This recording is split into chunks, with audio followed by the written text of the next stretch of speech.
결국은 홈을 만든 거예요. 홈.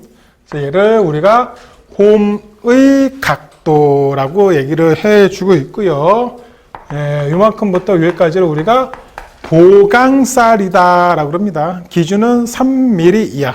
이게 너무 툭 튀어나오면은 망치 이렇게 들고 가다가 저 부분 용접판들은 툭 하고 칠 수가 있단 말이에요. 많이 툭 튀어나오면 툭 튀어나올수록 깨질 가능성이 더 높다라고 지금 보시면 될 것 같아요.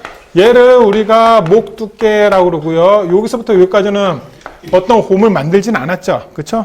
요거는 뿌리 부분이라 그래서 루트라고 얘기를 해주고 있고요. 요 밑에 간격은 뿌리 부분에 대한 간격을 얘기를 해주죠. 그래서 루트 간격이다라고 우리가 얘기를 해주고 있습니다. 자, 그러면은 얘가 요런 형식으로 그냥 용접하는 경우 있거든요. 얘는 I형. 이 되겠고요. 얘가 이런 형식으로 홈을 만들고 하는 경우 있고요. K형. 이거 대로예요. 그죠? 그러면은 요게 요런 식으로 되어져 있으면은 X형. 이렇게 이제 형태로 우리가 얘기를 해주고 있습니다. V형은 아시겠죠? 완전 용입과 부분 용입이 있는데, 완전 용입은 여기를 용제로 해서 다 끝까지. 얘가 이제 완전 용입이 되겠고요. 용접을 하다가 봤는데, 여기까지밖에 용입이 안 됐네. 여기다 용접봉을 보고 대고 했는데 얘는 부분 용입이다라고 우리가 얘기를 해주고 있습니다. 필렛은 모살 용접이다라고도 우리가 얘기를 해주고 있고요. 철판과 철판이 있으면은 이렇게 용접하는 것을 우리가 필렛 용접이다라고도 하고 있고요. 얘가 이렇게 T형으로 용접할 수도 있겠죠. 얘를 우리가 필렛 용접이다라고도 얘기를 해주고 있습니다. 똑같죠, 그렇죠? 결국은 기역자, 니은자, 그 구석탱이다 하는 것을 우리가 필렛 용접이다라고 얘기를 해주고 있습니다. 이걸 용접을 하다 보니까 이렇게 선을 그을 수 있겠죠. 요만큼 튀어나온 부분이 있겠네. 이거를 똑같이 이거랑 똑같은 걸로 보는 거예요. 그래서 보강살이다라고 얘기를 해주고 있고요. 얘는 이제 목 두께가 여기서부터 여기까지. 이거를 목 두께라고 얘기를 해주겠는데, 얘랑 좀 틀리게 부르는 부분이 딱 한 가지가 있는데, 그거를 우리가 요거를 각장의 길이다 라고 얘기를 해주고 있습니다. 그래서 각장을 얘는 조금 더 얘기를 해줄 수 있는 부분이 있다라고 이제 생각하시면 될 것 같아요. 용접을 하다 보면 여기가 이렇게 녹아서 들어갈 수도 있어요. 모재를 먹었다 라고 합니다. 요거를 우리가 녹아들기라고 얘기를 해주고 있는 부분이에요. 이렇게 우리가 얘기를 해줄 수가 있을 거고요. 얘는요, 여러 가지 형태가 있습니다. 어떤 형태가 있느냐 그랬더니, 철판을 어떤 식으로 될 수도 있느냐 그랬더니, 지금 설명한 것처럼 이렇게 철판이 될 수도 있겠죠. 이 상태에서 여기를 이렇게 용접을 하게 되면 얘는 겹침 형태로 이용을 했다라고 우리가 얘기를 해주고 있고요. 그리고 얘를 이런 식으로 용접을 해줄 수도 있을 거예요.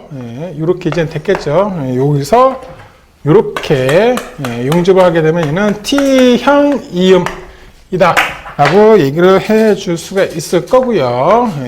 그리고 얘가 이렇게 될 수도 있을 겁니다. 그죠? 이 상태에서 이렇게 용접할 수도 있겠죠. 얘는 모서리 이음이다 라고 이야기를 해주고 있고요.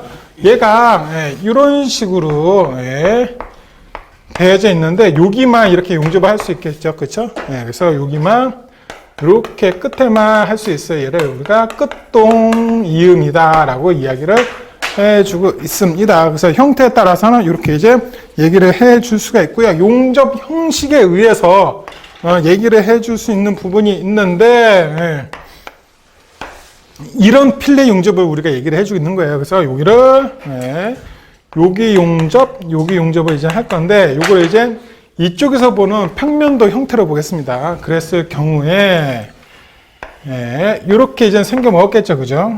그리고 눈에 보이는 곳은 여기일 거고 이쪽 넘어서는 대충 여기 이제 용접이 되어 있는 거겠죠. 반대편에. 여기서 얘를 어떻게 이제 용접한 거냐? 처음부터 끝까지 쭉 연속적으로 용접했죠. 그래서 얘는 우리가 연속 모사이다라고 부르고 있습니다. 예, 그리고 얘를 이쪽에서 보니까 여기가 이렇게 용접이 됐을 거예요. 근데 용접을 이렇게 한 게 아니라 띄엄띄엄 했네. 이렇게 띄엄띄엄 했어요. 예, 한 데도 있고 안 한 데도 있고. 그러면은 연속적이지 않죠. 연속의 반대말이 얘는 단속 모살이다라고 얘기를 해주고 있어요. 예. 근데 이러한 필렛만 있는 게 아니라 T형도 있죠. 그렇죠? 예. 그래서 이렇게 되는 경우가 있을 겁니다. 그렇죠? 그래서 요거를 우리가 평면도로 보니까 두 가지의 경우의 수가 나올 수 있는데 얘를 이렇게 용접을 할 건데 반대편도 똑같아. 똑같이 같은 위치에다가 미러링해서 그렇게 용접을 할 수도 있을 거예요. 이거를 우리가 병렬 모살이다 그러고, 그러면 같은 위치가 아니고 어긋나서 할 수 있겠죠. 그렇죠? 얘를 우리가 모살이다 라고 이야기를 해주고 있습니다. 그래서 이 그림을 잘 기억을 하고 있으면 현장 사례나 아니면 무엇을 가지고 설명할 때 이걸 가지고 툭 띄어서, 예를 들어 내가 언더컷을 설명을 하고 싶다. 근데 연속 모사를 가져와서 언더컷을 설명하느냐. 이 이야기를 할 수가 있겠죠. 그죠? 각장 분량을 설명하고 싶은데 각장 분량을 병렬 모살이나 업무 모살의 이 형태를 가지고 할 거냐, 아니면 이걸 가지고 할 거냐. 툭툭 띄어가지고 그 부분을 가지고 설명을 할 수도 있겠죠. 그죠? 그래서